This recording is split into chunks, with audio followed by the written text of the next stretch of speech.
May the Lord give you peace. Welcome to Hold Back Nothing. I am Brother Tyler Harris, and I'm a young friar who fell in love with the beautiful and dynamic way of seeing the world and growing in relationship with Christ that is our Franciscan vision. This series is all about exploring that rich and diverse Franciscan heritage, spirituality, and way of life. Over the past 7 episodes of Hold Back Nothing, I've been joined by young friars from around the U.S. to reflect on how the deeply Eucharistic vision of St. Francis of Assisi continues to powerfully energize our vocations today. We turn to St. Bonaventure and St. Clare, whose insights into the Eucharist as a call to greater love and contemplation of God and our neighbors continue to inspire our approaches to ministry across the country, from welcoming the migrant at the border to serving the homeless in San Francisco and working for climate justice in New York. Although these wide-ranging conversations were rooted in very different ministerial settings and amongst unique Franciscan journeys, they were all enlivened by a common love for the Eucharist and a passion for joyfully following the footprints of Christ together as brothers. Today, as we conclude these episodes on the Eucharist, we're going to take a step back and savor how the whole Franciscan vision of the Eucharist comes together concretely in our lives as friars. To help me weave together these different insights from across the past couple episodes, I am joined by my Franciscan brother, Richard Gaunt, who is currently on mission with the Friars in Jamaica. Brother Richard, hello, welcome. Hi, Brother Tyler. Good to see you. It is so great to be together. This whole endeavor of sharing the Franciscan vision through the series Hold Back Nothing really began when we were together at the National Eucharistic Congress a little over 3 months ago.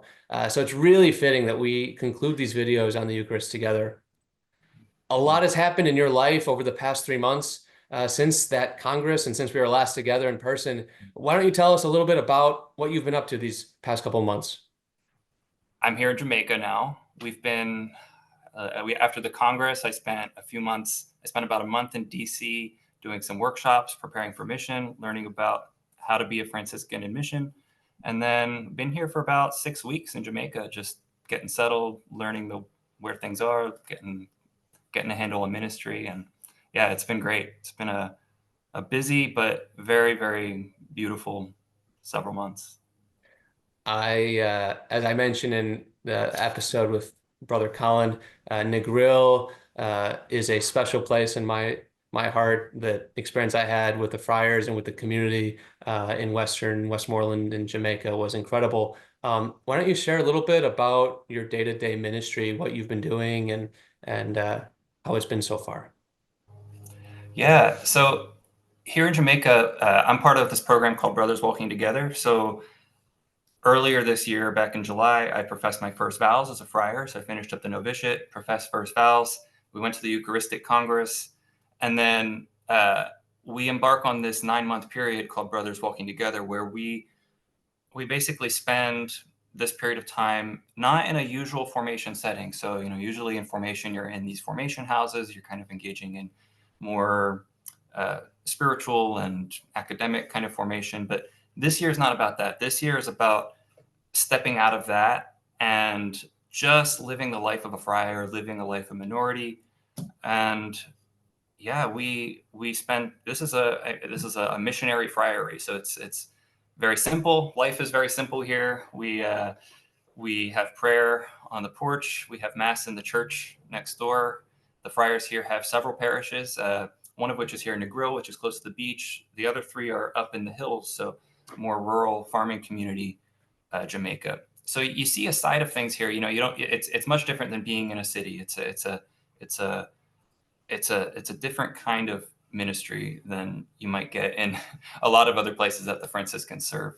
So Brother Dan and I, who is the other friar here with me on Brothers Walking Together, we help out in a soup kitchen that the friars run here. So we do that 2 days a week. And then 3 days a week, we help tutor at one of the primary schools in the area. And here, literacy is a big issue. So there's a lot of kids who are significantly behind in just the basics of learning to read and write. So we step in and we do what we can to help out with that, with at least some of the students. It's a wonderful ministry, and The journey is only just beginning for you as your time unfolds in Jamaica. I hope it is as fruitful and as incredible and inspiring as it was for me and my classmate brother Ricky when we were there last year. For our conversation today on Hold Back Nothing, you selected a few clips from the past 7 episodes to help us reflect on how the Franciscan vision of the Eucharist comes alive in our life as friars and in our ministries. But first, I want to begin with a reflection you recorded 3 months ago on how the Eucharistic revival was challenging you. As I return home, I'm challenged to see how the Eucharist can surprise me. How can God continue to surprise me every day? How can I not hold on to my own expectations of what a life in faith following Christ will really entail? So, Richard, how has the Eucharist been surprising you? Yeah, it's funny watching that clip. Like I said, it seems like a long time ago already, but also just yesterday.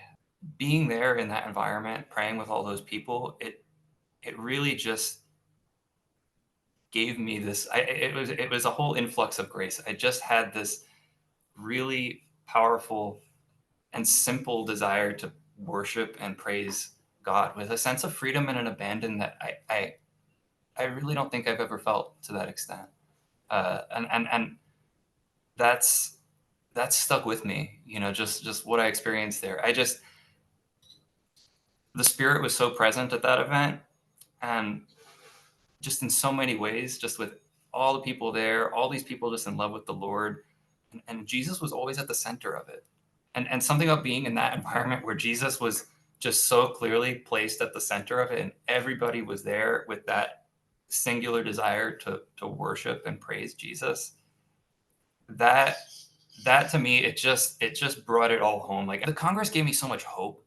It just gave me so much hope for the church. It was a place where the primary thing was to worship God.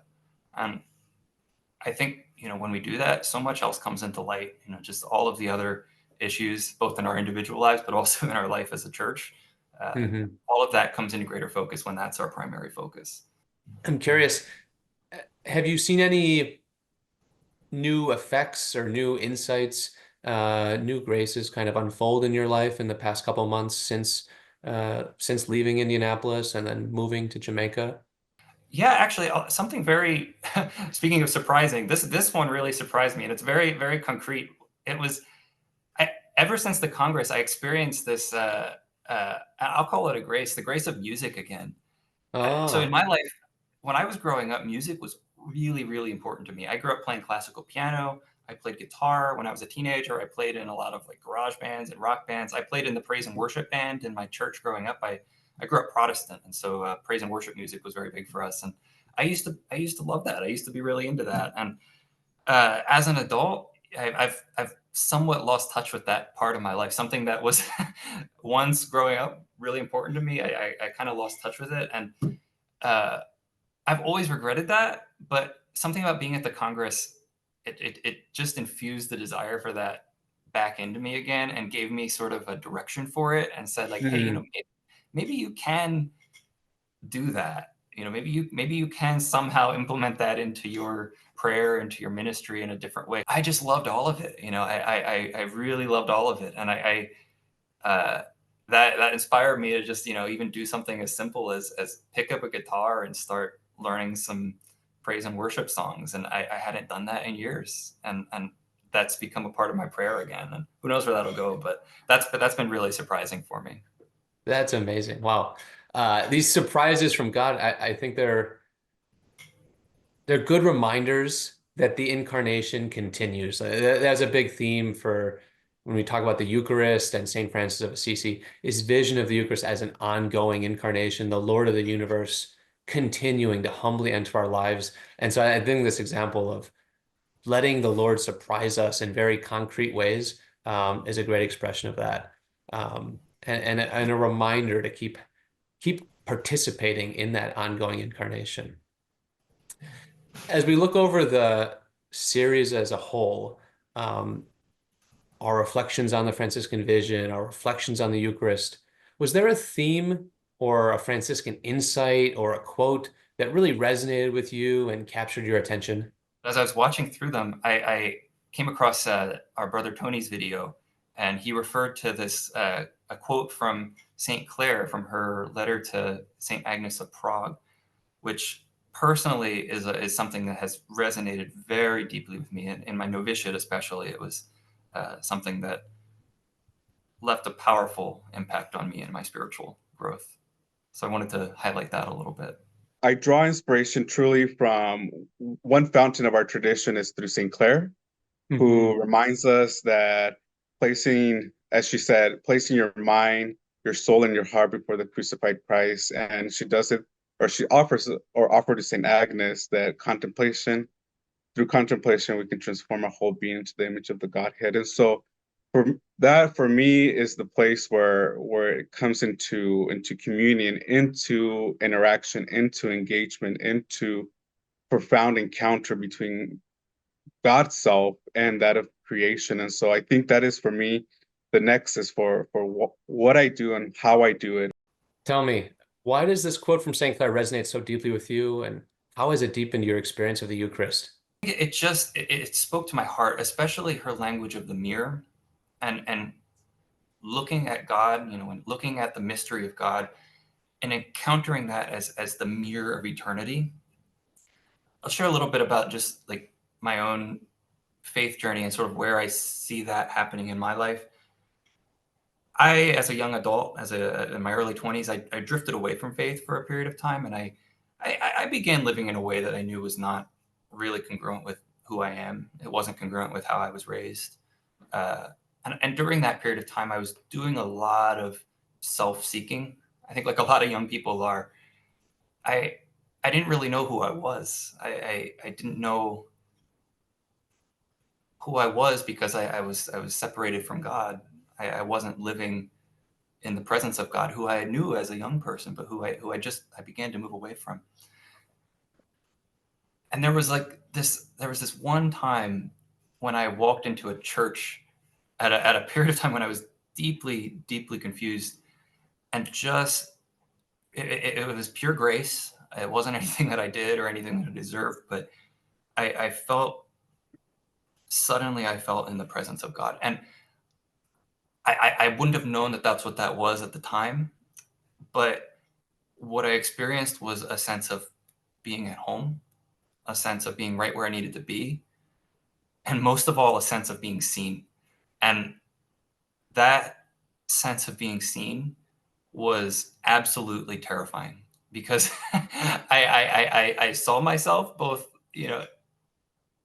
both in my goodness, but I knew that I was not where I should be. I knew that I was not living the way that I should be. And I proceeded to wrestle with that for the whole year after that. And that was a process of conversion, of coming back to God that ultimately led me here. And I think it's something that I'm still living out, is just this trying to grapple with who am I before God? I think that's what vocation is. It comes from this encounter with Jesus Christ. And when Jesus Christ reaches into our lives, we discover who we are. We can't be who God made us to be apart from him. We can try, we can try to construct something for ourselves, some sort of identity, some sort of meaning, some sort of purpose. But if we're not ultimately rooted in Jesus, we're just going to keep running around in circles with that. It's not going to work, because it's that mirror of eternity, as Clare says, that's going to reveal to us who we are and where we need to go. Yeah, and I think as Brother Tony reflected on and over the rest of that conversation, we spend time before the mirror of eternity. We spend time adoring and in contemplation of Christ. We enter more deeply into ourselves. And then that stirs something within us, awakens something within us to see Christ more deeply in our brothers and sisters. And so that being very secure in ourselves and in being aware of the presence of Christ in our life helps us to go out and do ministry. It helps us to go out and be brothers to the world in a way that's truly authentic to ourselves. It's truly rooted in Christ. And I'm reminded, as we talk right now, about the episode we did with Brother JP about we both had very powerful experiences of celebrating the Eucharist with migrant communities along the border. And that powerful Eucharistic experience of the broken body of Christ and Christ's closeness to the suffering and rejected, it led us to speak about this Franciscan principle of Hechetas and how the Eucharist can be a daily reminder to see each human person as invested with this unique and unrepeatable dignity of being singularly wanted and loved by God. I think that's part of that vision that we enter into in contemplation that Clare talks about when we're staring into the mirror of eternity and transform our vision to notice God around us. It's incredible. Catching a glimpse of that incredible image of Christ in each person compels us to be attentive to the inherent goodness and giftedness of those on the margins, those we disagree with, those whose needs or demands of us may be inconvenient. And I think it forces a question. Like, are we really loving toward, do we really love ourselves? Do we know ourselves authentically? And do we love those around us with authenticity as well? Are we loving toward those with whom we disagree? Um, Mm. and this whole reflection, this whole experience of Eucharistic revival is a reminder of Christ's closeness to all of us and that we're called, there's this call to action to see the great wonder and dignity in each person just as they are, just like we are as children of God and brothers and sisters of Jesus. That's the difference between what the world offers us in terms of self-seeking. The world, we love to talk about seeking authenticity and discovering ourselves and figuring out who we are. That's totally in on our current culture. But for Christians, for Catholics, that takes on this whole other dimension. It's not something that stays in here. It's not an inward focused thing. We encounter God, God reveals who we are and then transforms us, makes demands of us. And one of those demands is to go out and to meet our neighbor, to love them, and to find Christ in them as well. And we get that command from Jesus Christ to go out and make disciples of all the nations. It's not an option for us. It's something we have to do. And that's why I really I love the clip that we had in one of the previous episodes with Father Colin here in Jamaica, who I know very well, and I know him as a great missionary. I've learned so much from him already. So I wanted to spend time looking at that as well and reflecting on some of his insights on mission. I think mission is that we just give ourselves totally away to God, Mm. and this constant willingness, um, for me, not only each day, but many moments throughout the day to try to recommit myself to giving myself away to God, uh, and to being able to say, okay, here I am. How are you going to use me in this situation? Um, I think for us as Franciscans, there's always been that joyful, careless, or reckless abandonment to God, that as we go out, we're not going to have everything figured out, sorted out, but that we just say, "Here I am, use me. Whatever you need, I'm holding nothing back, or I'm giving myself fully to you. I'm committing myself fully to you." All right, let's unpack that. You've recently embarked on a new mission experience. How have you been grappling with this experience of holding nothing back and just trusting in God more deeply? Yeah, I mean, how haven't I been challenged? I'm both learning how to be a friar, but doing it in a place where, just living is challenging. It's different. It's unfamiliar. And that's been a powerful grace for me because I I think what it does is it forces me to it forces me and Brother Dan, and certainly you and Brother Ricky when you were here, I'm sure had the same experience. It forces you to just surrender, just depend on God, just depend on Jesus Christ, and not put all the onus on myself to figure this all out. This isn't something that I'm doing. It's not something that is my work. It's God's work. And if I don't understand something, if I'm struggling with something, if I uh, don't know what impact I'm making in a particular thing that I'm doing, I have to surrender that to God. I have to hand that over to Jesus Christ and say, Jesus, this is your work. This is your confusion that you have. I'm giving that to you. I don't know what to do with it, but you do. So I think just being here it's a powerful exercise. It's powerful formation and just doing what I think Francis wants his friars to do, which is to surrender to God, to hold nothing back, to say, like, this isn't about me. It's about you. My life isn't about me. It's about Jesus, and it's about reflecting Jesus to others.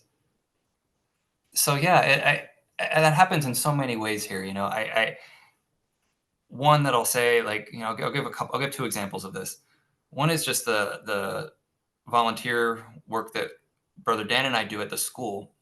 So we help do literacy tutoring, but I'm there as a presence, and I'm there to hopefully be a positive one, a gentle and guiding presence. And so I see my role not just as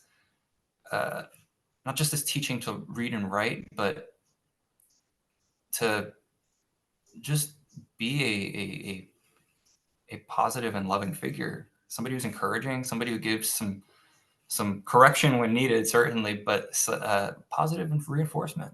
Says, I believe in you, and I think that you can do this. You can work hard and do this. And I don't know if all these kids are getting that from somewhere else. And I think it's ministry, and also in the sense that I don't necessarily see the impact that this is having. Sometimes it just feels totally futile. And I show up and I meet with these kids, and there's, they aren't paying attention, they're misbehaving, they don't seem to be retaining information that we're working on. And that's just what I have to deal with. And it can be frustrating to feel like you're not making an impact. But I think, again, it helps me to realize, just learning that patience and learning to just surrender that and hand that over. It's about realizing it's not about me, that this is in Jesus's hands, and whatever is being accomplished here, I might not see it, but Jesus does. And Jesus knows what graces are going on here that I might not be privy to, that I might not recognize. I might never recognize them. And I think that's a good thing, because if I think if we're always seeing the positive impact of what we do, that might get to my head. I know I think, like a lot of people, there's always the temptations of pride and vanity and things like that. So sometimes if we see the positive impact of everything we do, that might get to our head. But that's not what we do as Franciscans. We hand things over to God and let Jesus do the work. Yeah, this image, just to go back to Brother Colin's reflection, this image of pouring out ourselves for others is so powerful. But it forces the question, why are we pouring ourselves out? And for whom are we making these sacrifices? And I'm reminded of the episode with Brother Tyler Grudai. I think it was our second episode in this series. He was reflecting on the Eucharist, bringing in reflections from St. Bonaventure and other Franciscan thinkers. He reflected on the Eucharist as an invitation to enlarge in our tent, to include more and more people in our personal conception of family and community. I think it goes back to that enlarging your tent, trying to reach out and build communion among people that we wouldn't even think we also need to be in relationship with them, right? Mutual, just relationship. And so how do we do that? That's a challenge. Then just 2 weeks ago, Brother Jimmy Kernan reflected on the Eucharist and care for creation. He encouraged us to see our participation in the Eucharist as a reminder that enlarging tent not only includes the people around us today, but also expands to include future generations, those who share in this same Eucharistic meal with us, but in the future. We are called to truly work to be in union with them and pour out ourselves and care for them too. These episodes, this conversation, really underscore how incredibly beautiful this Franciscan vision is. This way of seeing life charged with the presence of Christ, seeing a real deep sense of connectedness with all of our brothers and sisters. It's incredibly beautiful. It's sometimes very easy to get stuck thinking about the spiritual topics and theologizing and spiritualizing.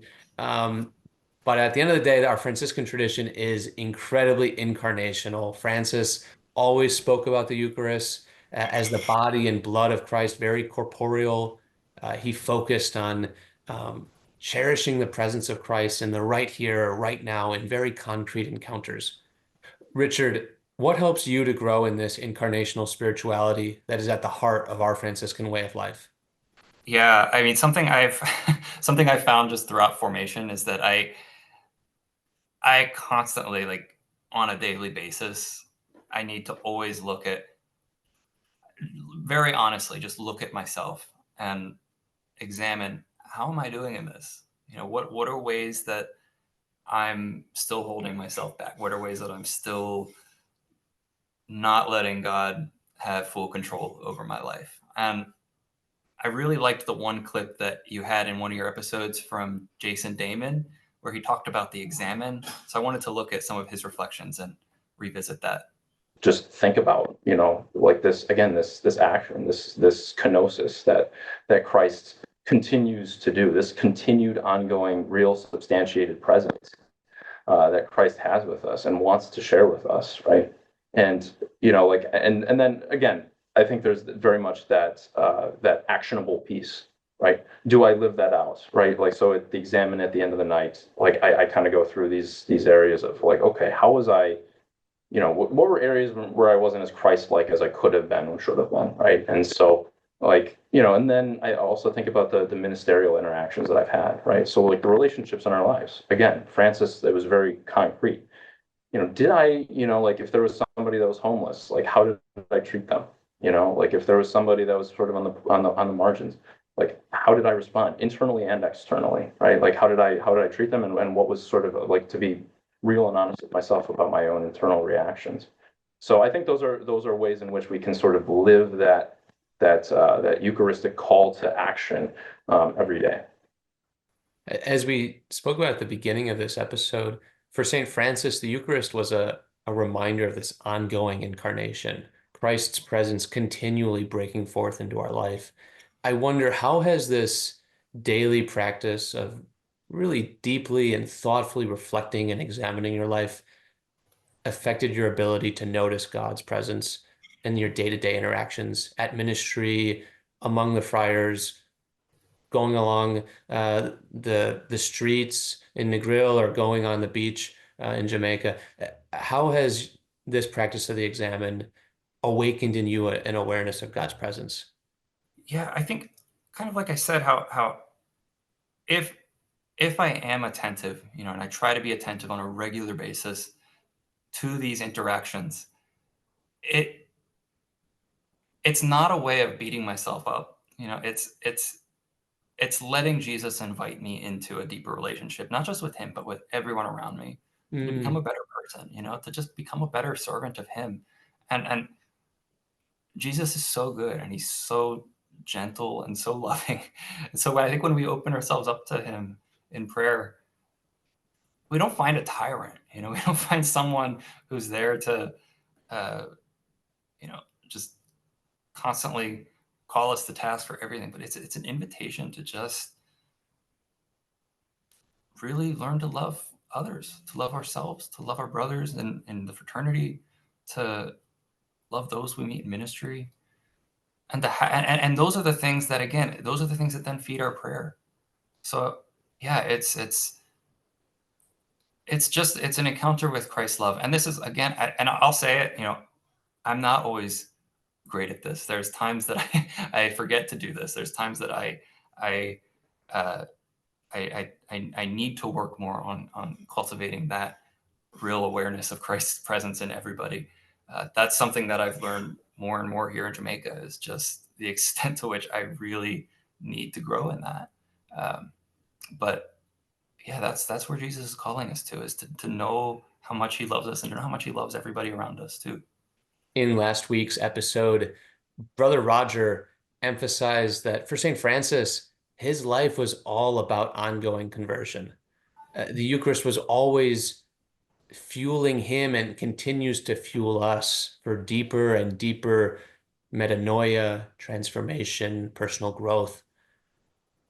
Richard, where do you think that next frontier of growth and conversion is for you along this journey of Eucharistic revival? It's learning to let Jesus really have the reins in my life, and just let go and let him open my heart up and stop worrying about everything, because it's like I like to control things. I like to understand everything that's going on around me, and sometimes I just don't, and I need to accept that that's okay. And I know that Jesus is inviting me into that deeper trust, that deeper place of real trust and surrender, which will ultimately enable me to really love others like I'm called to. So I'd say definitely just in that, and that's probably a lifetime of conversion. I think that's a beautiful place to end. St. Francis challenged his brothers to always begin again and seek out holy newness in their life of faith. As we come to a close, what is a concrete way for us to hold back nothing of ourselves and bring our whole selves to the Eucharist in new ways? I think reflecting on just this conversation and what's the theme that's kind of run through it, which is something that's, I think, on my heart, and certainly it's I'm saying this challenge to myself more than anybody. It's just to ask Jesus to see things as he sees them. Ask Jesus to see things from his perspective, to see my life, to see your life, to see the fraternity, the church, and everyone that we encounter in our life, to see all of it from his perspective. So just pray for that grace. Thank you, Richard. These reflections, this conversation has been really just a great joy. I mean, this began a little over 3 months ago in Indianapolis, and it's amazing the conversations that have unfolded over the past 8 weeks. And then now this time to take a step back and just really check in. Where are our relationships with the Eucharist? Where is God continuing to call us to greater growth, greater authenticity, greater self-awareness? Thank you so much. And really this challenge, this call to action to learn to ask God to see the world as he sees it, to open our eyes to see God's presence breaking forth into our life more regularly. I mean, what an incredible grace, what a powerful challenge, but that's what revitalization, that's what revival is all about. So thank you. Thank you, Brother Tyler. This has been a great conversation. Thank you for inviting me. To all of our viewers, thank you for accompanying us along this way of Eucharistic revival and letting us share our Franciscan life with you. I hope these conversations have offered you new insights into the Eucharist and helped you to catch glimpses of the Franciscan vision in your own life. While our 8 episodes reflecting on the Eucharist in light of our Franciscan life come to an end, the journey of exploring this beautiful and dynamic Franciscan vision is only just beginning. Hold back nothing. We'll be taking a pause for some time, but we will be back soon to continue exploring new aspects of our Franciscan heritage, spirituality, and way of life. Until next time, may the Lord bless you with peace and all that is good.